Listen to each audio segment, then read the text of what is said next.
Warriors Home Improvement Show, built by Parr Lumber. When it comes to big or small projects around the home, Tony and Corey have got the know-how and the answers to make your life just a bit easier. Here they are, your Weekend Warriors, Tony and Corey.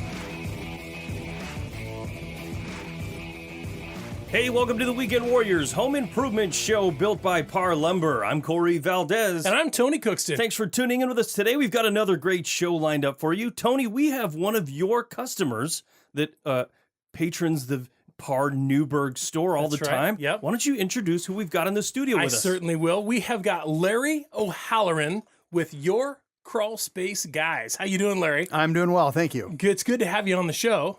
We, of course, know each other for a while, and so we see each other at the store regularly. And I, for a long time, I used to just say, he's that really happy guy. You know, the really happy guy that smiles a lot? And people are like, oh, yeah, I know the guy with the smile. Yeah. So that's kind of how you were, and then we got to know each other better, and then now you're just Larry. Well, I appreciate that. Thank you. Just Larry. Now you're just Larry. But we saw an opportunity. You really saw an opportunity. You said to me, hey, we talked before about talking about the crawl space and the things that go on down there, and the fact that nobody ever wants to go down there and do what needs to be done. It's a crazy, crazy thing. We should talk about it on the radio. And you're right. We do need to talk about it on the radio, and that day is today. Yes.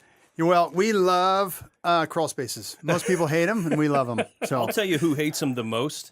Yeah? Home inspectors. Oh, clearly. I swear. Home Yeah. inspectors will not go down in crawl spaces. It drives me crazy. Well, I'll tell you something about that. You know, a lot of times, I shouldn't say a lot, occasionally, we'll have a homeowner that says, well, our home inspector couldn't get in the crawl space. So when we first would hear this, we'd be like, oh, okay, must be horrible down there. And then we go down there and it seems quite normal to us.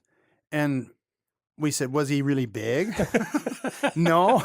But anyway, they don't, but most of them do go in there, but sometimes they get frightened or they think they can't get over a heat duct, and so we go in there and we usually get through. Yeah, I mean, you have to be able to. I mean, that's the reason they build crawl spaces the way they do, is so that you can access it. Yeah, it's not a walk space or a jog Well, space. we'll talk about or dig outs at some point during the show today too, because there are some that you really can't get into. You really? Really?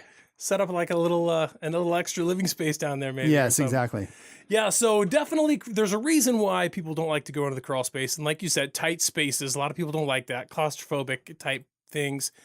Plus it's dank and dark and ugh. It's nasty. So there's things that live down there that aren't, us. And so that's gross. And then, of course, it's usually cold and wet. Yeah, right? well, the claustrophobia alone will turn most people away. And then when you add spiders and, occasional snakes and the mud and the muck, yeah, it's not a place people like to have lunch. That's for sure. Or stick your head down. I mean, it's awful down there. Yeah, and it Terrible. usually stinks also on top of all of that other stuff. It's Well, and smelly. one of our mottos is we dig what we do. We really, we used to do remodels we've been in business for 27 years, and we did remodels forever. And, 12 years ago, we kept getting asked to do more and more crawl space work. And we ended up thinking, man, we love this. Yeah. And so several years we faded remodels out and just do crawl space work. It's an interesting thing to love. That's for sure. Yeah, well, somebody's got to love it, right? I know I've had to do work in both of the crawl spaces. I've owned two houses since my wife and I got married. In both houses, the inspector refused to go into the crawl space and said, yeah, they look okay. And in both houses, we had horrible, horrible problems. Yes. So I'll tell you what, I hated it. I hated every minute of working down there. Yeah, I didn't love it either. And I spent lots and lots of minutes down there. Yeah, in my crawl space, in Corey's crawl space. I tell you what, Corey actually is a salesperson for Parr Lumber Company, and he sells Adair homes. And I don't know if you're familiar with Adair homes, but I'll tell you what, I've got an Adair home, and they take very good care of their crawl spaces. I have a nicely graveled, super flat, super clean crawl space where, man, I can see from one side to the other. It's practically lighted down there. It just is. It's barely a crawl space then. It's barely a crawl space, except for that there's very little space between the ground and the joist. But yeah, so I'm kind of spoiled. And then Corey has some problems underneath his house, some water there, and some damaged heat duct that was old galvanized heat duct that needed to be replaced. And so I volunteered to help, of course, to save my brother as much money as possible. And Well, and some It's people, nasty. some people aren't built for crawl spaces. No, this is true. They're a little large. yeah, well, Tony's bigger than me. that's me. It's me. I'm I not wasn't built, saying anything about anybody. but I squeezed it, and I squeezed to places in there. Yeah, there was some places I couldn't go, honestly. My good buddy Ryan, who is probably half of my size, also helped out, so Yeah. that was nice. He One was able to third my squeeze in size, those- yeah. He was able to squeeze in those spots. Yeah, that I couldn't get to. I actually have a dropped living room, and I didn't realize, but that area is Even not tighter? dug out. Yeah, Yeah. it's not dug out any more than the rest of the house. So I mean, it gets down to Very tight. code. I mean, it's probably lower than code minimum, I would say. Yeah, It's tight. Yeah. very tight. Yeah. We end up digging out some of those occasionally that you just can't access. So, Yeah, well, so anyways, finding somebody that's willing to go down there, that's not necessarily your best friend, is a good company to know, right? Do you have a website? we do. Let's give that out so people who are listening and are interested can go check out your website. It's yourcrawlspaceguys.com. Is that YOU_RE or Yes. just You are Crawlspace guys. the inside joke there is I typoed that the other day when I typed it to Corey and he's like, "Oh, you are Crawlspace guys." No, it's just your crawlspace Yeah, guys. yourcrawlspaceguys.com. All right, I like that. That's And we have some cool videos on our website that show some of the work that we've done. And even our logo, when we first made our logo, we asked the guy, "Hey, we want a happy guy in a crawl space." yeah. And when you see our logo, It's an you think, "Wow, oxymoron. that's It's weird. perfectly good." He's a happy looking guy and he's in a crawl space. And our whole crew, they have a great time. And people note it. They're like, "Wow, you guys are weird." Yeah. And Subterranean. they get after it. They kick butt. Yeah. So that's kind of what you have to do also in crawl space work. It's not something you want to, if you can get the job done and that you just got to get it done. You don't want to come back the next day or, I mean, Right. some days or some jobs are multiple day jobs. Sure. But when you can, you just get in there and get it done. And you definitely don't want to draw it out any longer. Not at than all. You have to. No, no. And you don't really take breaks because once you come out and you're all wet and nasty and cold, it's really difficult to That's get not back the in there. that's not the time to grab your sandwich. Not at and all. Take a little lunch break. No, they just work and get it done. Go to pizza at the end of the day. Oh, the nuances of being a guy who crawls underneath houses all the time. I'm excited about this show because I'm excited to hear about some of the stuff that you've come across under people's homes. And this is, would you say that you guys have business that keeps you busy all the time? I mean, is your phone ringing? Oh yeah. We look at jobs every single day. And I think we looked at 5 jobs just today. Oh yeah. And even it's amazing that even in the summer, how much water people will still have. Because we do deal a lot of wet issues in crawl spaces. That even in the summer in Western Oregon, there's water under people's houses. I want to learn more about that. Oh, I definitely do. Okay, we got to take a quick break. When we come back, more Crawl Space guys. You're listening to Tony and Corey, your weekend warriors. We'll be right back.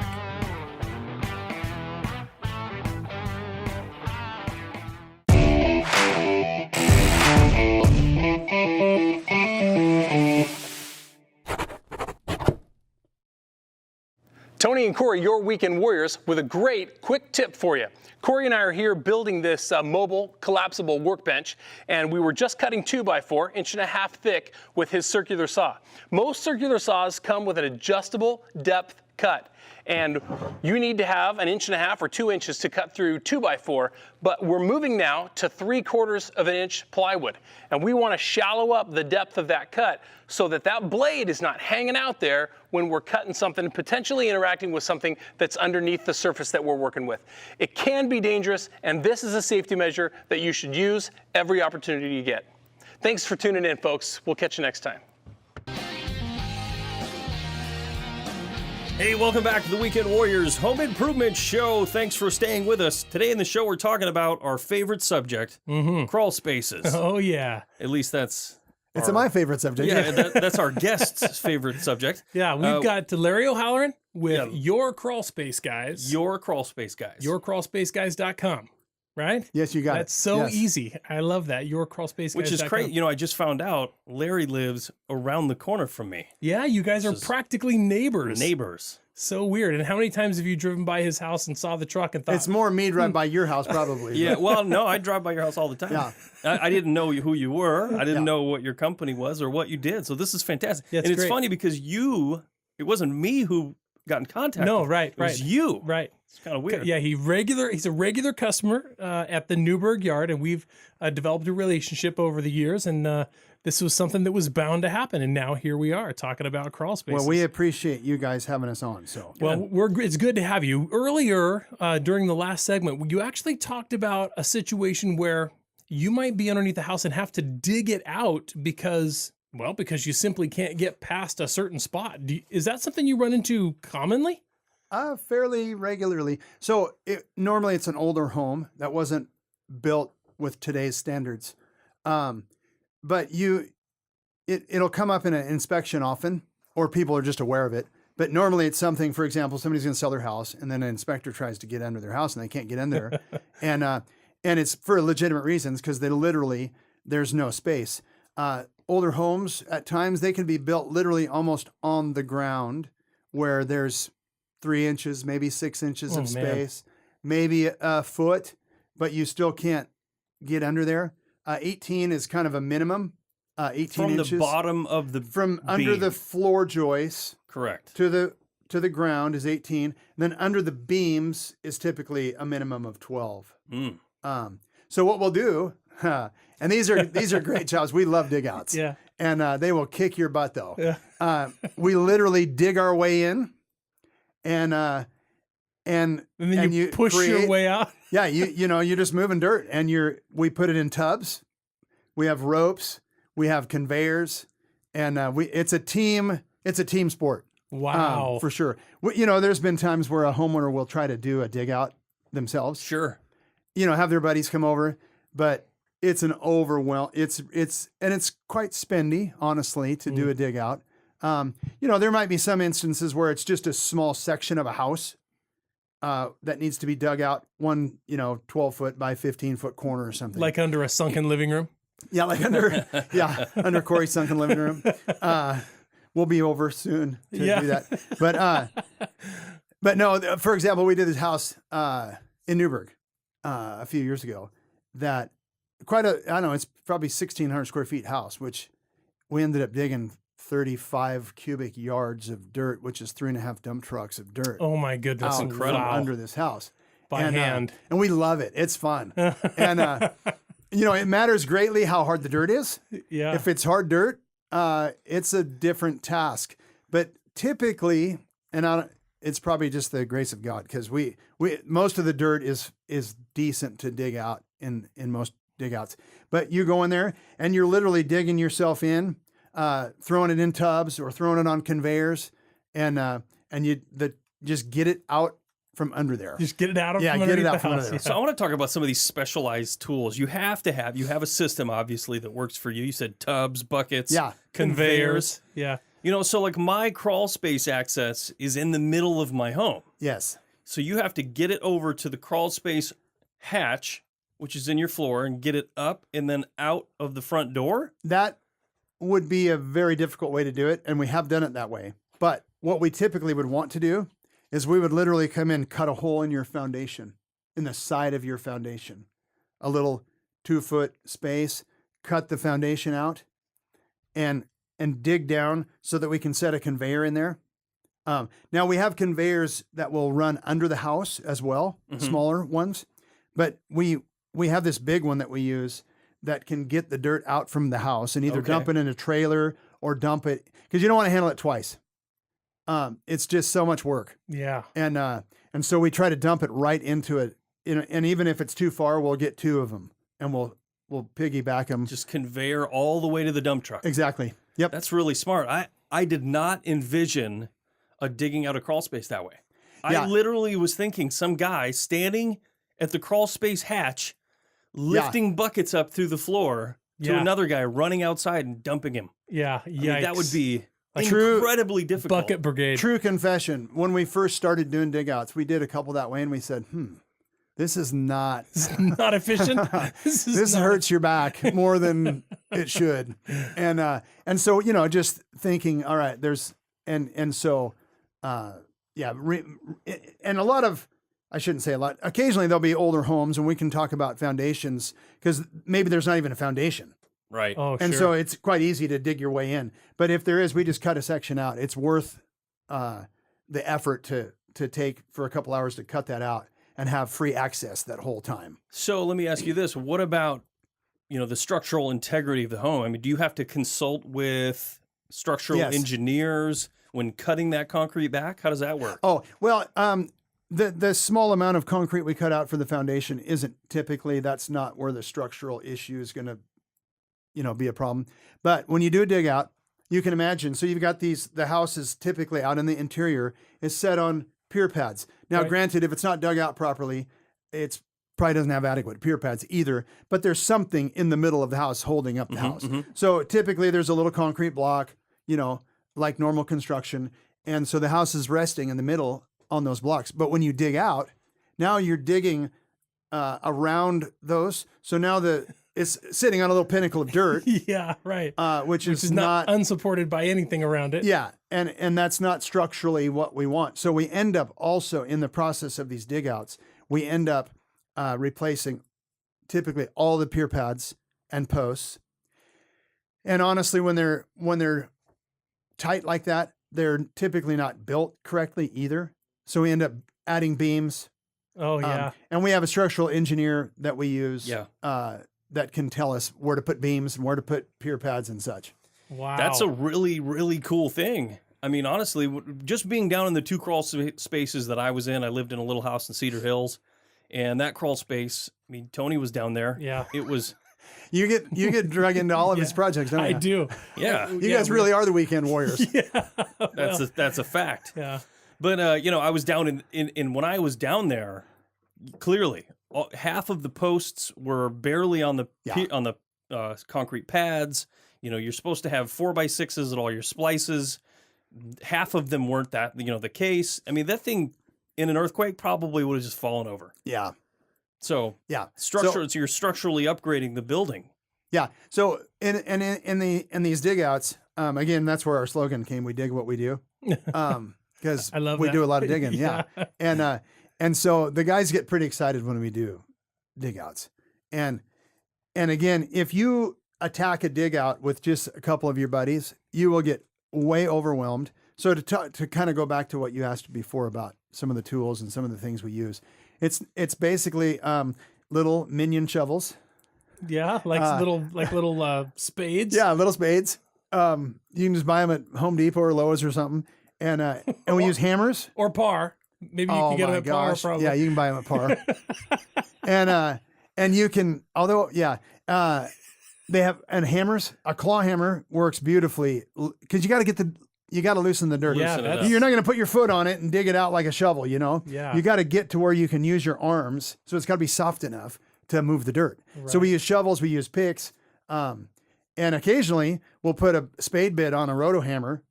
And if the dirt's real hard, and you'll loosen it with a spade bit on a roto hammer. And so you can imagine how butt-kickingly hard that can be. Oh, yeah. That's knowing your tools, what you can accomplish with them, and that's determination to get a job done, for sure.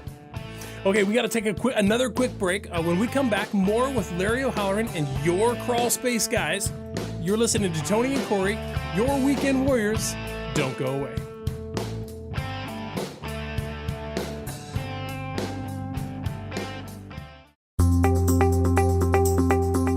Parr Lumber is committed to providing the best customer service.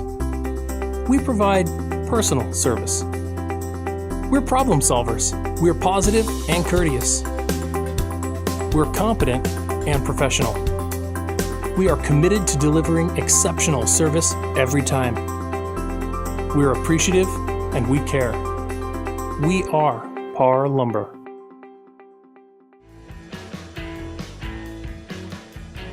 Hey, welcome back to the Weekend Warriors Home Improvement Show. Thanks for sticking around. Today, Tony and I are talking about crawl spaces, and we have a Crawlspace Pro, Larry O'Halloran. Is that right? You got it. O'Halloran? Was there Yeah. a question mark after that? We would scratch that out. That's not a question. Larry O'Halloran with Your Crawlspace Guys. That's That's us. the name of your company, Your Crawlspace Guys. Local company in the Portland metro area. Do a lot of work in Yamhill County. We go Newburgh, from- that's how you know Tony. We go from Eugene to Portland. We do love Yamhill and Washington County. Yeah. Well, but everybody's we got a go place everywhere. to call home, right? Yeah. Yeah. Well, that's cool. As far south as Eugene and as far north as Portland? Yeah. You haven't been up into Vancouver? No, we're not licensed in Washington. Sorry for all you So Washington That's folks. where it's at. All right. We got lots of Washingtonian listeners. We heard from a Washingtonian listener today, actually. I got a phone call from a listener who was listening to us on KVI in Seattle. And she called to get some information that we had shared. She was trying to get a hold of Matt White with the Killers. Oh. She's got a sugar ant problem up there in Washington, and she was trying to get a hold of Matt White with the Killers. So we gave her that information. She said she sure loves the show. She enjoys listening every Sunday, and she appreciates us. So there's something for you, Corey. I don't know, you didn't get to see that, but No, I didn't. I talked to her on the phone today. So Well, if you're listening in Eugene on KPNW, yeah, feel free to give Yeah. Larry a call. yeah, give Yeah. Larry a Got- cake. He You gets got down some there. crawl space needs. Yep, that's right. So anyways, we were talking about being underneath the crawl space. We talked a little bit about digging out. And I'm thinking to myself, it kind of reminds me of my favorite pastime, or reading about or watching on TV sometimes, treasure hunting. Do you sometimes feel like a treasure hunter, like you're in this space where nobody's been for about 100 years, yeah. and you're thinking, I wonder what could be down here. We've often thought it would be fun to find something valuable, but most of the time you do find interesting things of very little Beer value. cans. Very little Yeah. value. We've had beds under houses. It's like, how did the bed get under the house? It had to have gotten under there. Somebody threw it under there while they were putting the floor down or something, because you can't get, we have Yeah. to cut things up to get them out. Right. Basketballs and toys, strollers, baby strollers, way deep under that. It's like, how did this thing get under See, there? nowadays, when I go onto job sites, what I see down there are Mountain Dew bottles, cigarette boxes, fast food bags. From the contractors that were framing the house. Yeah. Yeah. Just sort of like, just chuck it down there. Yeah. Cover it with plastic. You'll never see it again. My situation is a little bit different. We built a house in Dare Home, I mentioned earlier, where we live, and we had to excavate the property in order to put the foundation in. Well, when he started to excavate the property, which was underneath the mobile home that was there before, had taillights on it. It was really old. It had wheels under it and taillights. They tore that thing down, and then they started excavating the property. We found a back seat for a 57 There you Chevy. go. That was, Yeah. there was lots of car parts, wheels, and a Well, maybe that's windshield how it and got under there. some- Now we some know. things like that. But it was kind of a big deal. It cost me a couple extra $1,000 just to get stuff thrown away Yeah. that we didn't expect to be not dirt. you know? We haul off a lot of stuff. With regards to the dig outs and just kind of general cleanup. If you don't mind, I'd like to because people have misconceptions about things into their crawl space. Oh yeah. So we often find even just 2 layers of plastic, which is kind of a no-no in Western Oregon, especially because what happens is moisture gets in between the 2 layers. And when the water kind of goes away, it doesn't soak into the soil and it doesn't evaporate very quickly. So you got a lot of moisture, unneeded moisture trapped. Oh, And okay. typically too, when people have 2 layers, they're covering up stuff like what Yeah. Corey, you just mentioned. Mhm. They're covering up the beer cans or the whatevers. And so we often will go in and first thing we do, we just clean the crawl space, pull all the old plastic, all the debris, all the, and The junk. the junk. Yeah. And wood debris that you just don't, it attracts bugs. Yeah. Wood debris is a no-no in a crawl space. And anyway, so we go down there and clean up. And so one of my scary stories, I'll tell you. Oh, is, yeah. What's the worst thing you've ever seen in a crawl space? Well, the worst thing I've seen that scared me the most was a live skunk. And I was about 4 feet from his face. Yeah. You were in the danger zone. So I had knew the skunk potentially could be there. There was a report, hey, there might be a skunk down there out in the country, empty home. vacant. You know, the realtor said, hey, you just go help yourself and inspect it. Tell us what you think. So nobody even knew I was there. I go down. It's an exterior access. I crawl under there, and I took my flashlight and shined for several minutes looking for eyeballs, looking for him. Yeah. And didn't see him. So I thought, okay, it's safe. So I go crawl, and I'm inspecting this whole entire crawl space.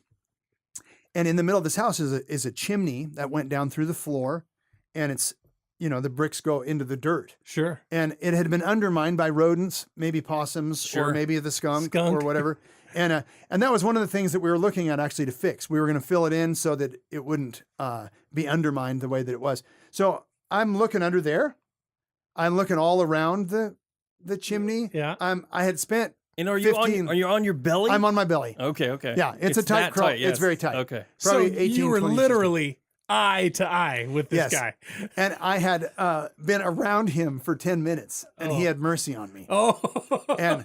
And so when I'm going to leave, but I thought I'm going to look at this one more time so I have it locked in my head because we're going to fix this situation. And I shine my flashlight, and I'm no more than 4 feet away from him, and he's arched his back, and he's ready to spray me. Oh my. And he'd have sprayed me in the face. I was probably 40 feet from the crawl access hole, disaster. alone, out in the country, unfamiliar with the house. It would have been It would have been I might still be down there. Oh my goodness. And I saw him, and I just spun and crawled as fast as I could. And as soon as I got about 8 or 10 feet away, I thought, I think he's probably happy that I'm leaving. Yeah. And I felt a little bit relieved, Mm-hmm. but I guarantee I did not stop until I got outside. And then I told the realtor, hey, we got to get rid of the skunk before we do any work down there. He's gonna have to go. There's not enough room under this house for the two of us. Yeah. Right? Yeah. One of us is gonna have to go. Yikes. That would be both scary and also Gross. also, yeah. I know my mom has told me stories. I've never been face to face with a skunk at all ever. But where my mom grew up in Hood River, she said they used to see skunks all the time. The dog would go out and he would come back smelling like a skunk. And anyway, so my mom said apparently they would wash their clothes in tomato sauce or I've heard something that. like that. I've heard that. Does it work? Most of their clothes were pink, I think, is probably what the result of that is. I don't know if it works or not. I imagine it does. They're pink, Old wives' tale. but they don't smell like skunk anymore.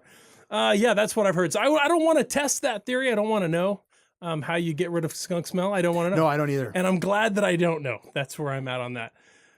So better a basketball than a skunk, I would think. But you any way you look at it, you got to get it out, including the plastic. Yeah. So that you can address that. Here's what I'm thinking. Do you go into these crawl spaces periodically and find that there is already no plastic?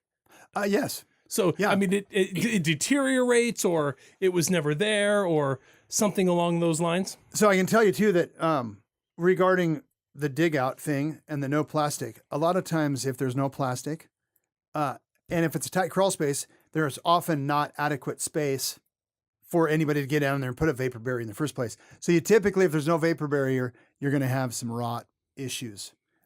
There's just way too much moisture. Moisture comes up on the foundation, gets on the sill plate. It'll rot the sill plate, the rim joists, and it can be very devastating to the house. Well, in living in virtually a rainforest, essentially like we do, Yes. it never dries out. Yes. So you just have moisture upon wetness, which is another question I have about Yes. dig outs, is if you get to that point and you're digging down into a crawl space, what do you do with the moisture or wetness? I've had 2 crawl spaces where I've had standing water. Yes. I want to know about that. We have to take a break in a minute, but what do you do when you get to an area where maybe you're digging out and you've hit the water table? More about that and so much more as soon as we get back. You're listening to Tony and Corey, your Weekend Warriors. Don't go away. Tony and Corey here with the Weekend Warriors Home Improvement Show built by Parr Lumber. Hey, Corey. Hey, what's up, man? Hey, have you seen our new YouTube channel? Of course I have. Haven't you subscribed to it yet? Yeah, totally. Is that a yes or a no? Well, I don't really know how, so. Look, it's easy. All you have to do is go to www.homeshow.com and click on the YouTube link. Hit subscribe, and you're good to go. But my arms are too short. Oh, come on, it's not that hard. I think I got bit by a spider. What? Are you okay? No, yeah, I'm fine. Hey, does my head look big to you? No? You don't think so? Well, whatever. Tune in this weekend. You'll definitely get a laugh, and you'll likely get some good advice, but only if you listen.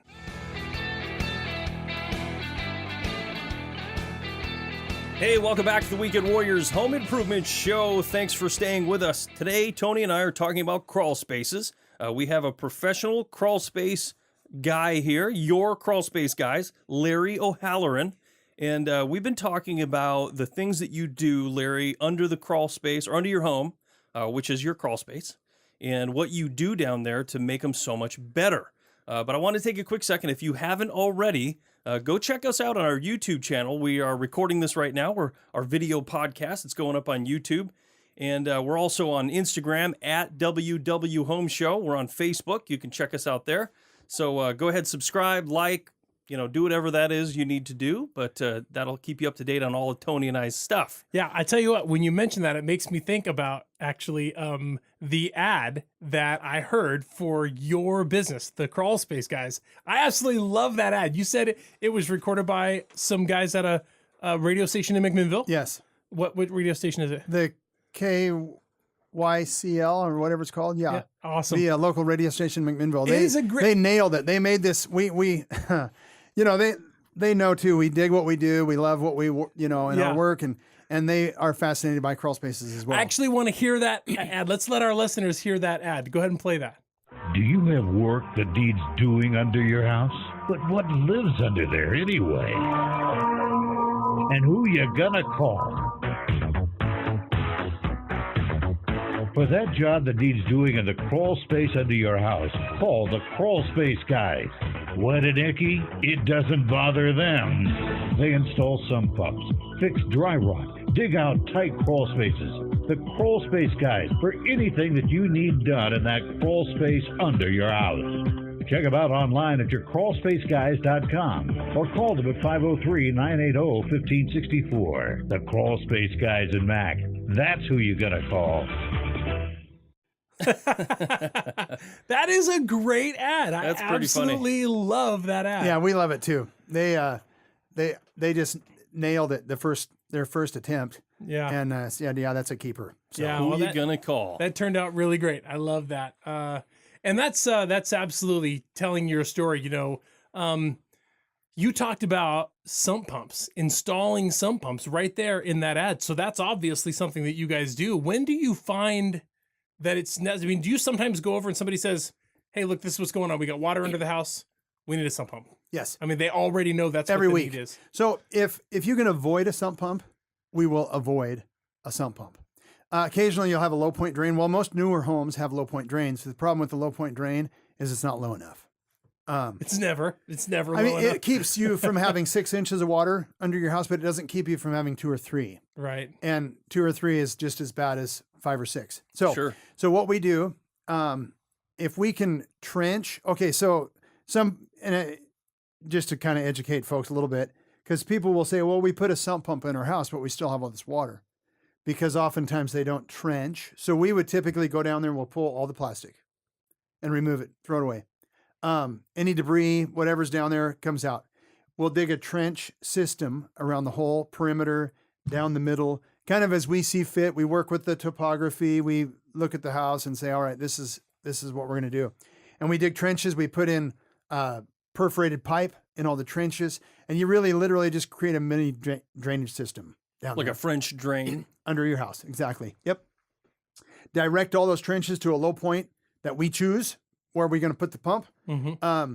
And we'll put a nice catch basin in, line it with rock, put a pump in there. Typically the discharge pipe for the sump pump will go out and tie into the gutter drain system. And when the pump goes on, the water goes out with the gutter water drain system. Yeah. And we have an electrician that follows us and puts an outlet down there to permanently supply. But it's amazing how much water, obviously, typically it's just an inch or 2 or 3 in a normal home. But we've had some, you want to hear a cool story about water Oh, yeah. in our house? Yeah. So this this was only just probably 3-4 months ago. We took a video of one of our guys, and he jumps down into this crawl space that has about 18 inches of water. Oh no. Probably nearly 2 feet. Anyway, so swimming pool. He's able to kind of crawl, not on his belly, on his hands. So it was probably a little deeper crawl space, 30 inches deep.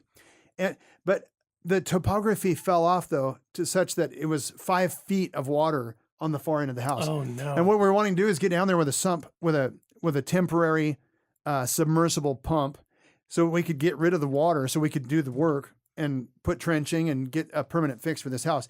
But it's a great video. He's under this house and he's he's crawling through this brown water, and it got deeper and deeper until he's 5 feet down.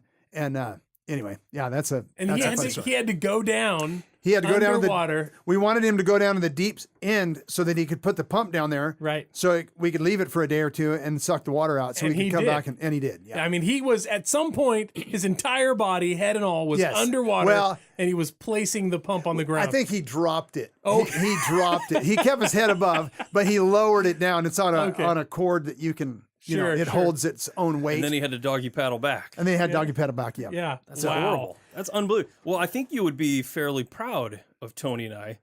When we did my kitchen remodel in my home, we found that we had to cut the floor back for a reason that I'll go into later or some other time.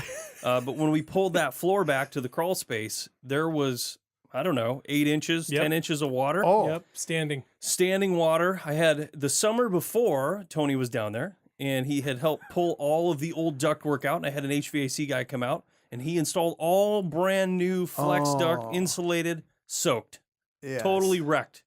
So that all had to come out. But what we had realized was the reason it was leaking, I'll give you the quick answer, is the drainage pipe from our furnace was piped right into the crawl space. It's that little bit of water dripping all day, every day, hot and cold. It was Created that much water. accumulating. Yeah. So we dug these trenches, put the pipe, put the rock, put the Wow. basin in. I am impressed. Put a and then we big piped old- it out. Big old dry well in there, like Well, it was a lot 2 easier. foot tall. Yeah, it was a lot easier to do because the floor, it was a 12 by 12 area. We just cut the whole floor out. We just took the whole floor out. We Right down to exposed the the whole dirt. space. Oh, that's yeah. kind of cheating. Yeah, we Yeah. did. That's a little.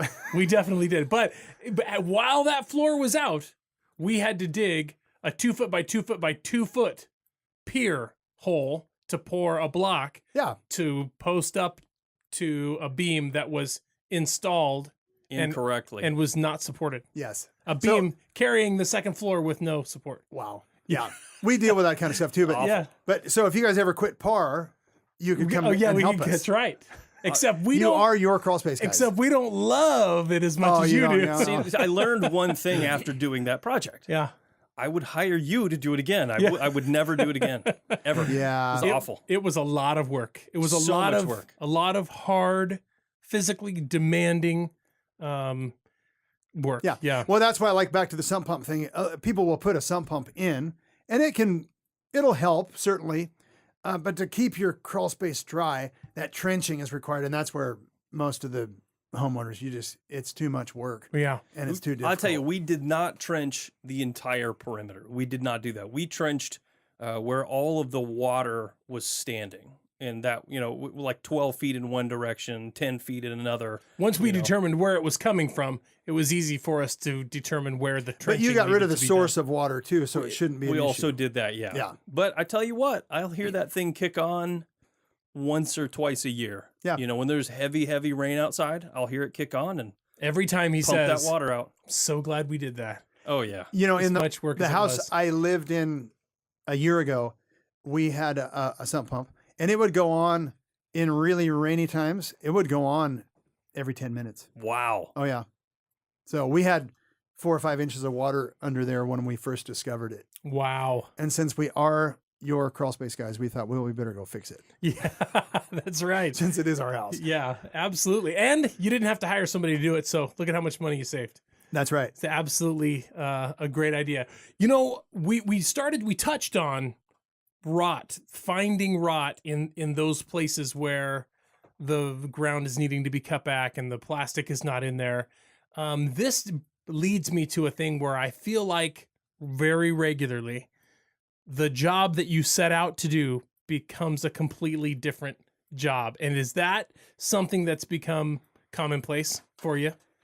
You mean like additional rot? and Right. different I mean, yeah. literally the job changes from clean my crawl space to frame my Underside of my house. my main floor. Yeah. I mean, Yeah. I feel like that you have to be prepared for that. And maybe that's Yeah, what that does happen. I'll tell you honestly though, we try to be very thorough when we're looking at houses, and try not to. It does happen, but we try to be thorough so that we kind of have both eyes open when we go in and we know we're going to fix this. already have an idea of what to expect. We got to take a quick break. More with Weekend Warriors when we come back. Don't go away.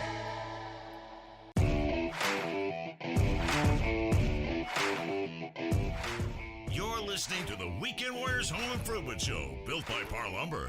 When it comes to big or small projects around the home, Tony and Corey have got the know-how and the answers to make your life just a bit easier.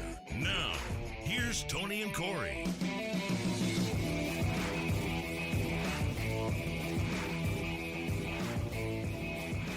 Hey, welcome back to the Weekend Warriors Home Improvement Show, built by Parr Lumber. Thanks for staying with us. Today in the show, we've got Larry O'Halloran from Your Crawlspace Guys.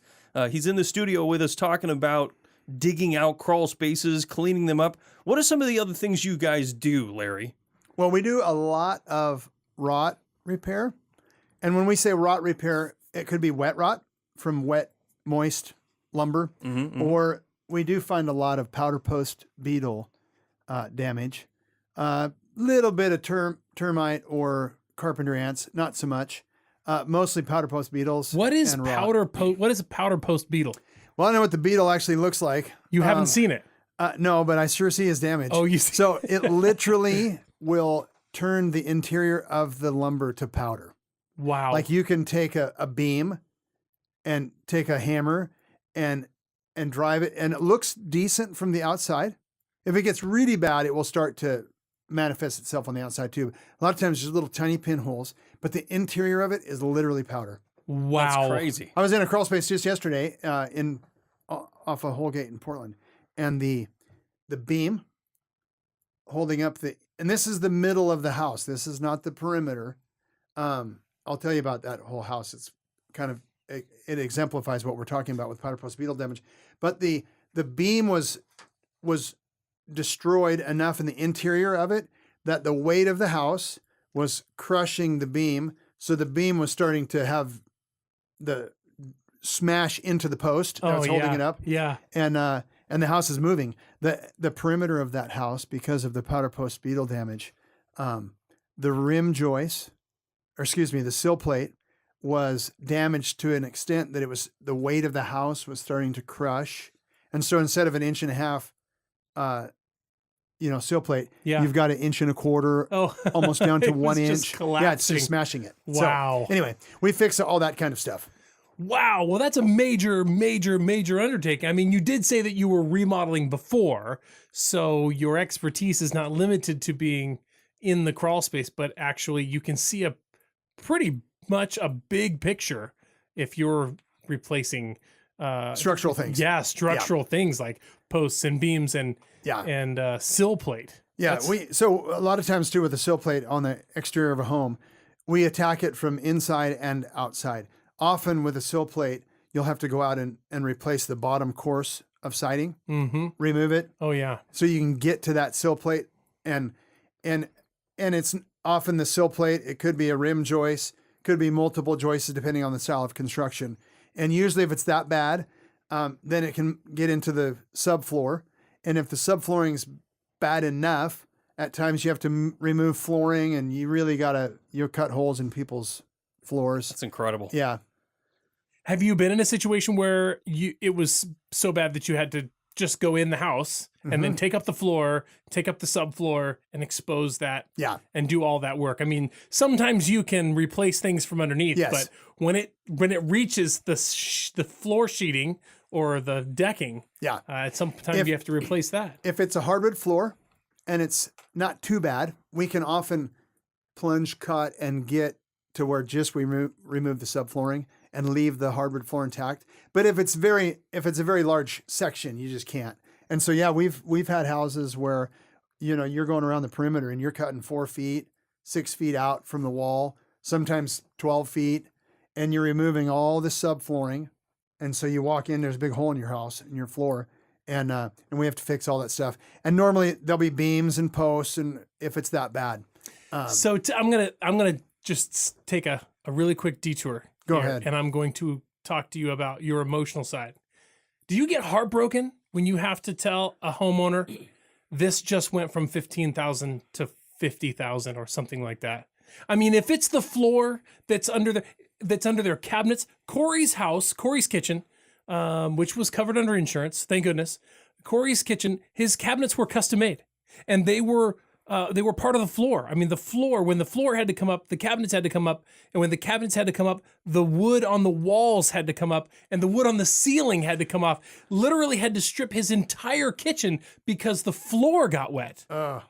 I mean, it was literally like that. And so It was a can of worms. for his, you saw what looked like replacing a small section of floor turned into a $60,000 kitchen remodel. And again, his was covered under insurance, thank goodness.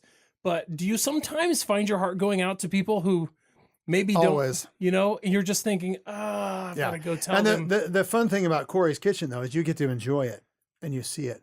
Yeah, We every do day.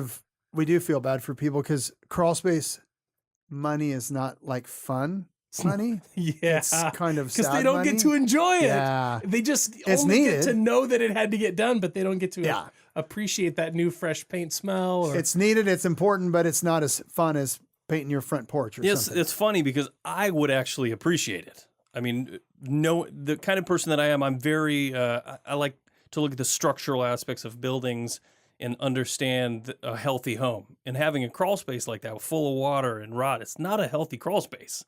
And I mean, I would appreciate it. Yeah, I correct. totally would. well, you do appreciate it because it's been fixed in your house already. And to go back to your point too, with our kind of remodel experience, it helps a lot that we know how to do framing, because we do get into a lot of, and we love structural repairs.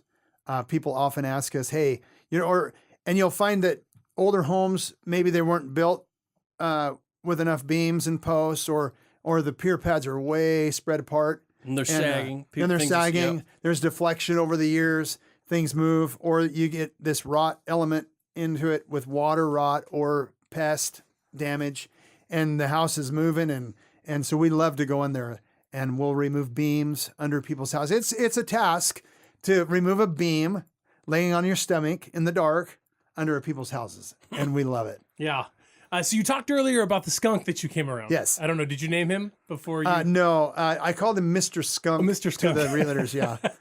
Okay, so that was an amicable resolution, right? You came out, all was okay. He got removed and feasibly went on to make a new skunk life somewhere in Skunk Town, right? Skunkville, yeah. Skunk Town. What about the ones that didn't work out so good? I mean, like the things that you see under there that are even less desirable than a skunk.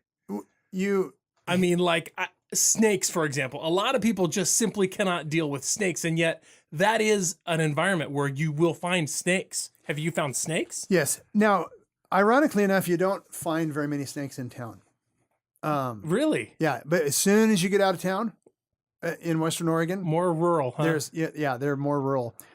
We did do a house where I think the record was they caught, I can't remember honestly if it was 10 or 12 snakes.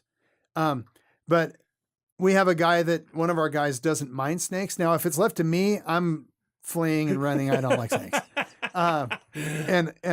And by the way, 2 of our sons, my wife and I have 3 kids, and they all work for our business. Oh, awesome. And my boys, they don't like snakes either. But anyway, so they're pulling plastic, and there's a snake, and they pull plastic, and there's 3 snakes, and it was not. Yeah, we don't dig snakes. But you deal with it and you move on, right? We do deal with it. We got to take another quick break. When we come back, more with your Crawl Space guys. You're listening to Tony and Corey, your weekend warriors. Don't go away.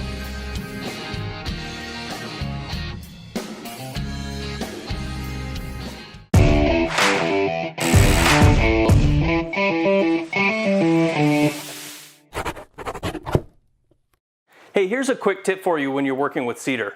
I'm installing these fence boards on this gate butted tight together because they're green. They can come in either green or dry. If they were dry, I would gap them slightly because cedar and any sort of wood will expand and contract with moisture. So if I installed these tight and they were dried, when they absorbed a little bit of moisture, they could potentially buckle. So be aware of what you're buying and space them accordingly. Hey, welcome back to the Weekend Warriors Home Improvement Show built by Parr Lumber. If you haven't already, go check us out on our Facebook page, our Instagram, and even YouTube.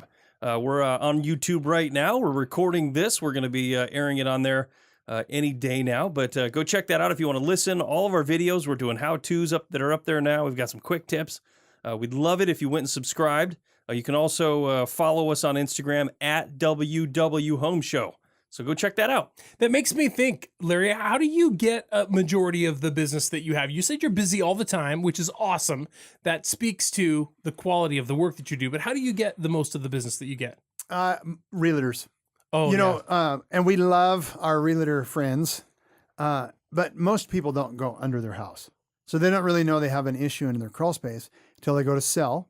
They go to sell, an inspector goes into there and says, "Oh, or he peeks through the door and says, I'm not going in there." A, B, and C. Yeah, exactly. Yeah. And so most of our work comes from realtors. Oh, okay. Well, that's good. I was thinking maybe you were going to say from that little 30-second ad that you have that plays on the radio, which is a great ad. We do get calls from that Who ad can you too, call? by the way. Crawlspace guys. That's what it's absolutely great. I love that. That's good.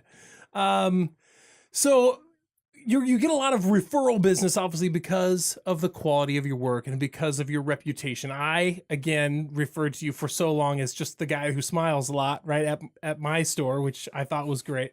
But I love having you on the show. I want to share with the folks your website, again, which is yourcrawlspaceguys.com. You got it. That's it. That's it. It's literally yourcrawlspaceguys.com. Yes. Which is great. Go check that out. And if you don't want to do it, if you don't want to be under the house, Larry knows a guy that doesn't mind don't. doing it. Yeah. Well, let's go real quick. Let's go over, for the listeners just tuning in, what are the services that you offer? The complete list. What are all the things that you guys cover? Well, we do a lot of general cleanup of crawl spaces, new plastic, removing fallen insulation, etc. We do a lot of dig outs that we mentioned. We do rot repair. One of the things that we haven't talked about, and we could, is we add vents to crawl spaces, or we clean vents, we fix vents. Because crawl space venting is very important. Very. If you don't have a conditioned space. Yes. So, again, older homes typically, or people have built a deck over the years and they covered up a bunch of their vents. Oh, yeah. So we will either, revitalize those same vents, or if it's a house that just doesn't have proper venting, we'll either put vents in the rim joist. If there's no rim joist, we can, we'll have concrete. We have a concrete saw company that will come and cut holes for us in the foundation and add vents. Just retrofit some foundation vents that look just like the other ones. Exactly. Yeah. Yep. How do you know if it doesn't have enough venting? What are you looking for? Like in my home, for instance, I have, my crawl space does not smell good. I mean, it has a very musty, stinky odor that, frankly comes in right through I have a lot of pocket doors in my house. Yep. And they sit right on the car decking. Yep. And it's like a highway for this stinky crawl space air. What do I do about that? So, first of all, if that's the case, we would make sure that you don't need a sump pump, because a lot of the wetness, that smell comes from wetness. Sure. But that given, we would also go in there occasionally if you can't get proper ventilation. We'll even add a fan. We have, there's little fans. Like a powered fan? Yeah, it's a powered fan that fits right on the vent, and it brings in fresh air. And just get that air moving in there. Yeah. If you don't have enough space to put adequate crawl space vents, then you might consider adding a fan. And there's dehumidifiers and other things too, but normally we find that if you can just get airflow, you'll be in good shape. I'm gonna have to think about that. 'Cause Yeah, that makes good sense. the smell coming out of that crawl space is not good. Yeah. Don't like it. Yeah, we like that smell. Yeah. So dank. one of the things that you apparently do that you didn't mention is you rescue live wildlife and transport it Yeah. to a safe place. Well, let's not exaggerate that, but we are not exterminators. But we do have a fun story of Daniel, one of our guys. It was the end of the day. We're getting ready to leave this house, and somebody saw in the crawl vent something move. Mm. And we thought, maybe a cat got in there. And this is a vacant house. We thought, we got to get that thing out of here. So they jump back down in the crawl space with flashlights, and they're looking, and somebody spots this possum. So instead of shooing the possum out, and some of us were voting to exterminate the possum, but Daniel goes down there with a blanket, and he catches this possum with his bare hands and rescues it, brings it up, crawling across the crawl space Wow. with his elbows, and goes out in the backyard and lets it go. Wow. So- Rabies and all. Oh Yeah. man. Well, that's good. That's kind of going the extra Right? mile. Yeah, that is going the extra mile. That's I've been called on. My brother called on me years ago to go underneath his house and investigate a smell that was coming up through the vent in the floor. It was an old 1930 something house, and he had this really bad smell coming up through the vent. And but he didn't feel comfortable going under there, so instead he felt more comfortable sending me. Little brother always gets called on. Who's bigger than your older brother? Yeah. He's the big little brother. Yeah. Yeah. So I crawled in there and I found the culprit underneath there, and I just took a box knife and I cut Yes. away the plastic that it was sitting on, and I just like a plate, and I just dragged it out on its little plate. There was no other way to get that out. You were not going to scrape those remains. I mean, it was No. pretty emaciated. It was covered in maggots. Yeah. It was Gross. yeah, it Yeah. was. It was Yeah. definitely the worst case scenario. And the only way to get it out was simply to just take the whole thing, right, and get it out. And I had to drag it out of there. Yeah. And it was not any fun. But you know what? It needed to be done. Yeah. And I must confess, I would rather find a dead possum than a live one. Because dead possums don't fight back, right? That's right.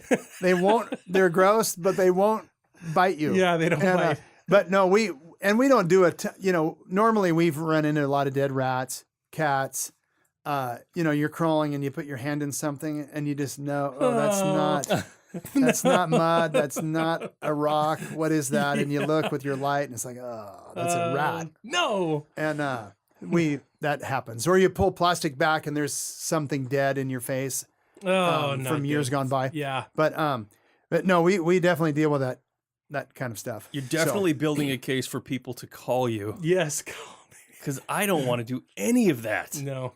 Yeah, but your method of cutting the plastic out, that's the way you do it. We go Oh. down there with a garbage bag, cut out and shove it in a garbage bag. Yeah. And you don't want to touch it. No, you definitely don't. I mean, you just don't.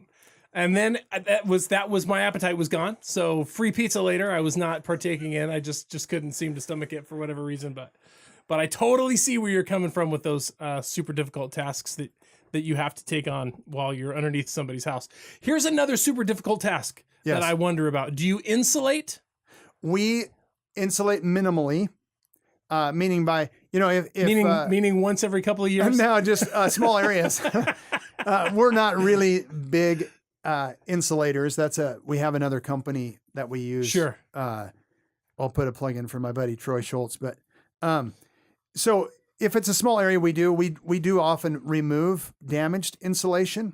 We'll clean the crawl space. Sure. Part of what we do, we'll clean it all out. If it's a small section, 10-foot area, we don't mind insulating that. What we find often is it's just small pieces that are missing, that somebody was doing something and took it down and never got put Some back possum up. needed nest material. Yeah, or the cats or the rats or somebody knocks it down and it gets damaged with wetness, and so we throw it away and we'll do small sections. Yeah. But insulation is definitely a big thing that we want to do in crawl spaces, and we'll recommend people to Oh, sure. re-insulate Yeah. when they need to. Still work that needs to get done. It's just not your guys. It's not doing your it. crawl space guys. Yeah. Yeah, there was a little bit of insulation work Corey and I had to do in his floor as well. I feel Did you like do we it? Did a little. Yeah, we did. We did it. Feel Very like we did a little bit of everything. That was fun, huh? Getting into your eyes. Not yet. Okay, we have more to cover when we come back. Larry, don't go away. You're listening to Tony and Corey, your Weekend Warriors, and we'll be right back.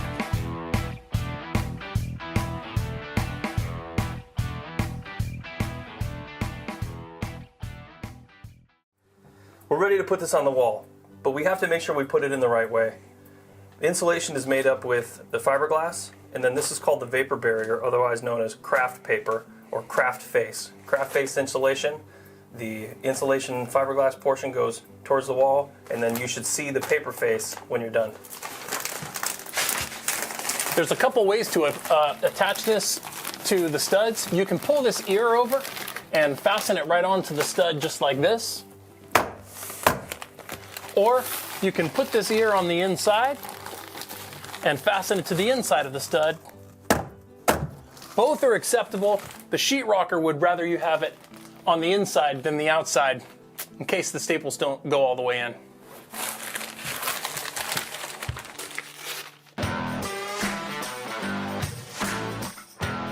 Hey, welcome back to the Weekend Warriors Home Improvement Show. Thanks for staying with us. Today in the show, we're talking about crawl spaces with your crawl space guys, Larry O'Halloran. It's a very Irish name. It is Irish name. Irish yes. name. Really? Ireland. Yes. I can't do That's that pirate Irish. That was Would you call it Pirish? Ireland. I'm me lucky gold. I don't know, something piratey Irish. It's good. You're doing good. Corey, I want to plug something for Parr Lumber Company really quick if I could. Plug away. Coming up on May the 4th be with you. Star Wars Day. That's right, Star Wars Day. May the 4th be with you. Coming up on May the 4th in Spokane and Bothell at our locations, Parr Lumber locations in Spokane and Bothell. They're having a deck expo. In Spokane, they affectionately refer to it as the Dexpo.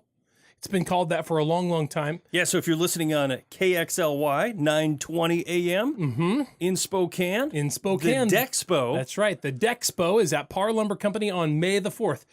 And then also in Bothell, Washington, if you're out that way.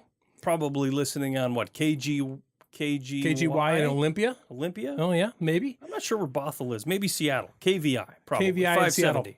So if you're out in those areas, the Deck Expo or the Dexpo is definitely something you don't want to miss. Parr Lumber Company has deck building materials on sale for amazing value. They have displays on hand. They have professionals on hand to talk about the product. Suppliers and manufacturers representatives will be on hand. They'll be giving things away. They're serving some kind of edible, like Food, hot dogs? yeah, scrum diddly something good to eat, whatever that is. You never know what it's going to be. They're giving away amazing things. They're giving away like a grill, maybe a Traeger grill or maybe a Green Mountain grill. Probably some Yeti stuff like a Yeti cooler, really expensive Yeti cooler. Those things are so expensive. Do you have a Yeti cooler? I do not have Larry, a Yeti no. cooler. Yeah, well, they're expensive. I think I know why. Yeah. You don't charge enough for the people whose crawl spaces you clean to afford a Yeti That's cooler. true. They're- We will give you a good deal, so we That's don't right. need to Don't need to afford Yeti yeah, coolers. We don't need Yeti. So that's going to be going on at the Spokane and Bothell Parr Lumber locations on May the 4th, the Dexpo, and you won't want to miss it. Great savings to be had and a lot of information, so don't miss that. All right, I needed to do that. How was that? Pretty good? Plug? That was beautiful. You agree? Fantastic. Okay, Great super. job, Tom. So we're talking wanna to go. Larry wants to go. Talking to Larry O'Halloran with your crawl space guys about everything crawl space. You mentioned something earlier that kind of piqued my interest. Actually, you said sometimes you do some leveling. Yes. We're talking about a house Yes. that is or is not sitting on a foundation, but is no longer level with the ground, which means part of it has sunk or the ground has shifted or something All has of the happened above. that causes. So when you're in the house and you drop a cup, it rolls all the way out of the room. Yeah, my favorite into the corner. house leveling story. We did a house once when you walked in the front door, off to the back right, the house sunk 9 inches. Oh man, So it was an that's old house. noticeable for sure. Yeah, 85, 90-year-old house. It was sitting on a rock, literally. That was the cornerstone of the house. Well, over time, the rock had rolled, so to speak. and the house had sunk, and it was a 2-story house, so it was quite heavy. And so we went in there and we jacked it up and leveled it. We got it within an inch, which we felt Wow. was That's pretty good. Yeah, and we could have went more, but there's house leveling is fun, and it's kind of tricky because sometimes leveling it can do more damage maybe than it's worth. Yeah, then leaving it where it was. Yeah, or so you compromise near where- and sure. but we love it, and we've gotten pretty good at it. But Tony actually jacks things up at his house all the time. in not so many words, or Mostly sheetrock. so to speak. He jacks that up pretty good. I can jack up sheetrock. I've done a little bit of sheetrock work that I'm not super proud of, but you know what? It was my work, and so I don't have anybody to blame but myself, and that's fine. Yeah, we don't run into much drywall in the crawl space. We like that. No, probably not. Yeah. So you have the ability to jack a house up, Okay, and yes. you have the ability to level it. I mean, the house is what, 30 feet by 50 Yeah, feet so- or something. Yeah, what How does in it the take? world? Let's do talk you about do that process. So we go down there with jacks, obviously, but we have a bunch of jack pads, and literally we use 20-ton bottle jacks. We have various sizes. Some of them are the little shorties, and we'll go down there and the trick. I shouldn't give all my tricks out, but you can't just go and jack up the corner of the house. Right. Sure. Right. But what we do is we'll set jacks throughout everywhere, and you jack it up gradually. We like to tell people your house doesn't even know. it that it's doesn't even moving. know it's happening. Yeah. And nice. and we sneak up on it, and so if you do it kind of tenderly and do it gradually, oftentimes if you're going to move something 3 or 4 inches, you're going to get some cracking and whatnot. But if you do it gradually, it's amazing how minimal at times the damage can be. And you go back through, and sometimes you'll have to adjust doors. The 9-inch house was obviously extreme. yeah. Most of them, though, if you get something that's out a couple inches, you really start to feel it. 3 inches gets really bad. Typical is 4 or 5 or 6 inches. It's where people are really like, hey, we got to fix this. Yeah. And so we'll go in Turn there, your bedroom into a putting green. and we often have to add, beams under there. You're jacking up the floor, but the wall is staying behind. So we end up getting underneath and looking where every wall is. And we put beams under those walls, and you have to have solid points of contact. Otherwise, you'll crush the floor joists also when you go to try to jack something up. Oh, no. So you got to have really nice blocking under there, and we just jack it up and get it. And you're using levels that are up in the house, or yeah, how? we'll often set up a transit up inside the Okay, house. sure. We mark everywhere, and then we jack, and we have usually it's when you go ready to jack, everybody's having fun. We're like, okay, somebody's up on top. Hey, yeah, you're doing good here. Up another inch there, down a half inch here, and you're running around, and you got literally we'll have 20, 30 jacks down there sometimes, and guys are jacking here and there. Hey, that room back there, let's have somebody do 6 or 8 pumps of the jack on this little section. Interesting. And you go back and forth until you get it dialed in, and Wow. then you repost and re-pier pad things so it doesn't move again. So let me ask you about this. So like that house that had dropped 9 inches. Yes.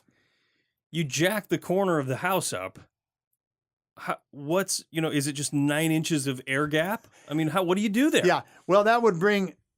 We had to pour it. We poured a foundation under that house because this house was sitting on rocks.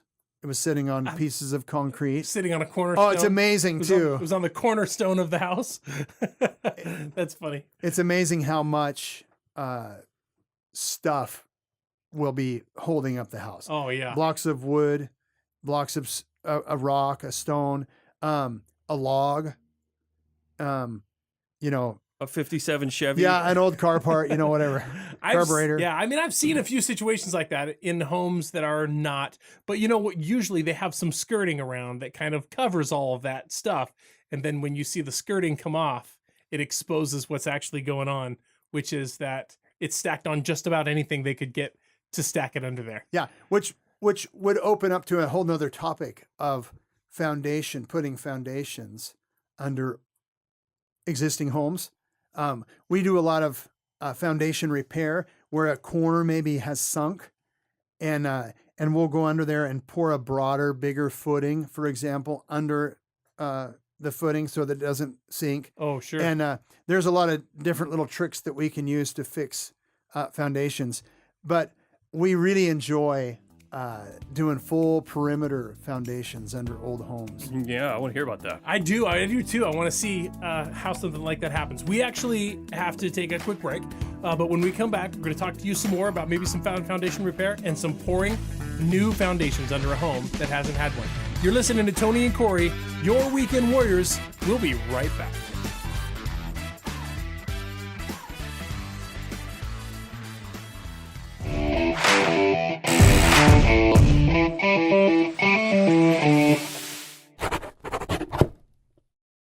Here's a quick tip. When you're using your drill to drive screws, take a look at the top of the drill. There is usually a drill setting and a screw setting. This is an adjustable clutch on most drills that allows you to avoid overdriving a screw. So when you put your screw into the wood and drive it down, it reaches a point where it stops spinning the screw, the clutch releases, and it keeps you from overdriving the screw. You can be from a 1 to a 20 usually, and that is on the screw setting. If you put it on the drill setting, it's gonna give you everything it's got. There's a quick tip for you. Hey, welcome back to the Weekend Warriors Home Improvement Show. Thanks for staying with us. Today in the show, we're talking about crawl spaces. We've got Larry O'Halloran with Your Crawl Space Guys. He's a local Portland metro area guy where they come in and they do what? They clean up crawl spaces. They do everything. Yeah. Before the break, we were talking about pouring new foundations, though. Yeah. Oh, yeah. Well, you were talking about leveling a house, jacking it up. And so at the time that you've jacked it up so that you can level it, it is now sitting on nothing except your bottle jacks. Correct. Okay, so here's what boggles my mind a little bit.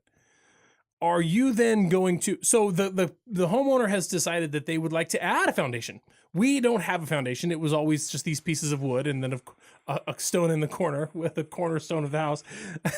but we want to add a foundation. And so we're going to do that. And now you have all these bottle jacks and the house is sitting on them and you have to pour concrete where they're at.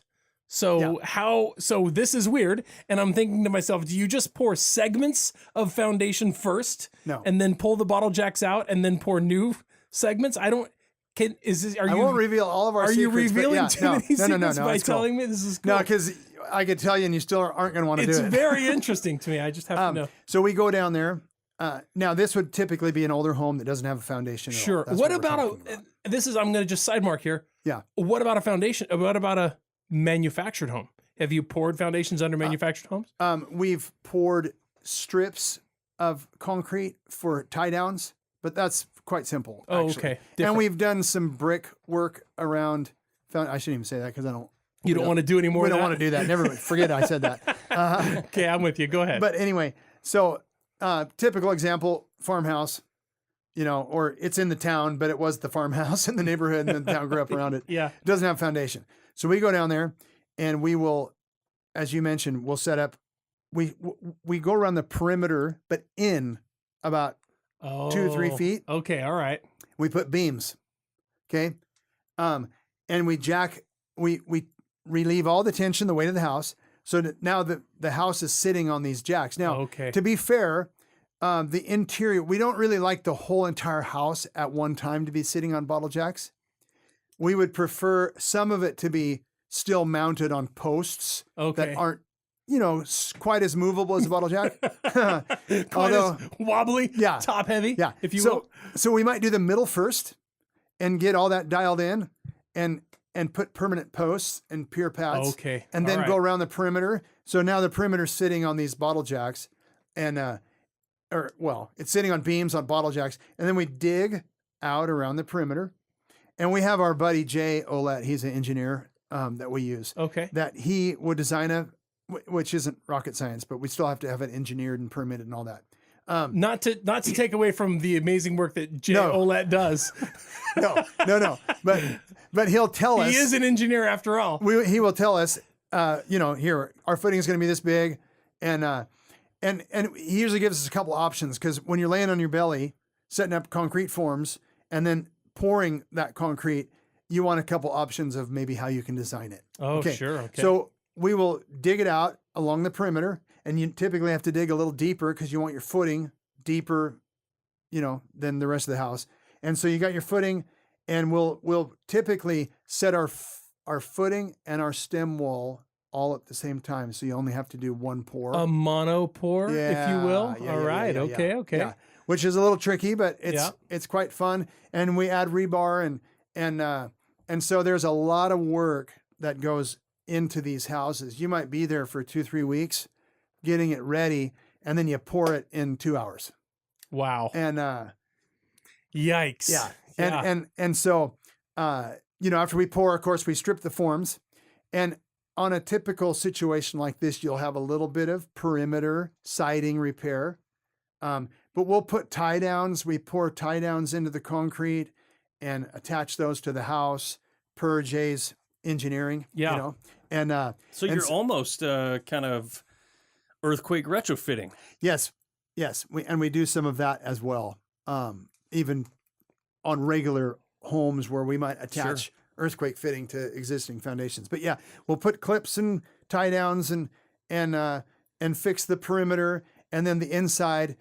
Often, of course, we alluded to this, but whenever you're doing a perimeter foundation, you pretty much know that all of the interior pier pads are wrong also. So we end up putting new pier pads. Occasionally we have to pour big footings under homes. Oh, yeah. And we'll have a line pump come, and the line pump guy doesn't typically want to go down there. So one of us will go down there, operate the end of the hose, and he's been overlooking and operating the machine. And we'll fill up those forms underneath the house with concrete. And anyway, pull all those forms, put new plastic, and they've got a brand new, clean, nice crawl space sitting on a foundation. For the first time ever. It's fun. For the first time ever. Yeah. Since it was built in 1895. And we think the houses thank us. They're like, oh, they do, right? It's like they've been standing on a really on junk. Yeah, they've been standing on a really thin, thing for all these years, and now their feet are just like, Yeah, they like us. I'm sitting. Yeah, that's great. It's like putting on a pair of shoes for the first time, maybe. So we've covered a lot of things that the Crawlspace guys will do, a lot of things that your Crawlspace guys will do. And so I'd like to kind of go back over some of those very common things. You mentioned that you will come and do general maintenance. Let's start at this point. Customer calls you up on the phone. Hey, I've got a situation with my Crawlspace, and I need to get it cleaned up, right? Yes. Okay, so what's that going to cost me? So we would typically, customer calls, says, hey, come check it out. So we go out there, we'll crawl the house. And because each home is different. You might think, oh, I have a problem and it's really not that bad, or this is nothing and it's something. So we go out there, we'll crawl around and look at the whole situation. And for example, it might just be all they need is to be cleaned out and new plastic. So we'll go down there and clean out the crawl space and put new vapor barrier down, and that's it. That's a simple little task. A lot of times it's water. It's water and it's structural things is most of our calls. And we've got a wet crawl space. We're trying to sell. We're in a hurry. And we kind of pride ourselves in taking care of homeowners in realtor situations because we do so much work for them. Right. So we come running. We will typically look at something within 24 hours of your call and often can get right on it if it's a time sensitive. Sometimes, people find out something at the last minute. Hey, we need to get this done in the next 3 days. Can you do it? Yeah. Or my loan won't go through or something. And we try to do it. So, but we deal with a lot of water issues. Again, recapping, we do structural repairs. We fix a lot of Rot. wet rot, powder post beetle kind of damage, posts or pier pads, or we'll find that a pier pad moved over time. It kind of rolled and now the post isn't sitting properly. And so we'll go either reset that pier pad or maybe give them a new pier pad and reset that post so that it's sitting on something firm. And so we do a lot of that kind of stuff. We find that with leveling homes that we talked about earlier, houses have sunk a bit. So we'll go back in there and jack them up and level them. And it might be a house that's even fairly new, 20, 30 years old that pier pads were, or they weren't built right. Somebody missed something over the history of the house. They didn't compact the dirt properly or something ahead of time. And we fix all that kind of stuff. Yeah. And then of course something else that you mentioned that you do a lot, or do you really like to do, dig out if they've got a situation where they just can't move around underneath the home, or there's not enough space clearance between the framing and the ground. Yes. And here's something we find that often, or occasionally, I shouldn't say often, occasionally, the house might be dug out right, but because of the heat ducting, you can't get from one section to another. So we call them access points. So we'll dig an access point so that you can crawl throughout the whole perimeter of the house. We'll put 2 or 3 spots where you can get under a beam or under a heat duct so that you can get around the whole house. We do quite a bit of that as well. That makes a lot of sense, actually. Yeah. Just to leave the crawl space happy. That's what we want to do. Well, that makes perfect sense. I mean, I totally get all that. And I love that there's somebody out there like your Crawlspace guys that I can call and come and go underneath my house and deal with all that's down there. And I don't have to do it. The dirty work. It's just absolutely not something that anybody wants to do. Well, we'd love for anybody to call us. We try to get on stuff. We have a great crew. Lots of companies do good work, honestly. But one thing that sets us apart is the friendliness of our crew and the promptness and the thoroughness. Awesome. And we enjoy what we do. I love it. Larry O'Halloran, yourcrawlspaceguys.com. That's it, yourcrawlspaceguys.com. Thank you so much for being on the show. Thank you, guys. We really enjoyed having you. All right, it's all the time we got. This has been another episode of Your Weekend Warriors right here. The Weekend Warriors Radio Network. Have a great week.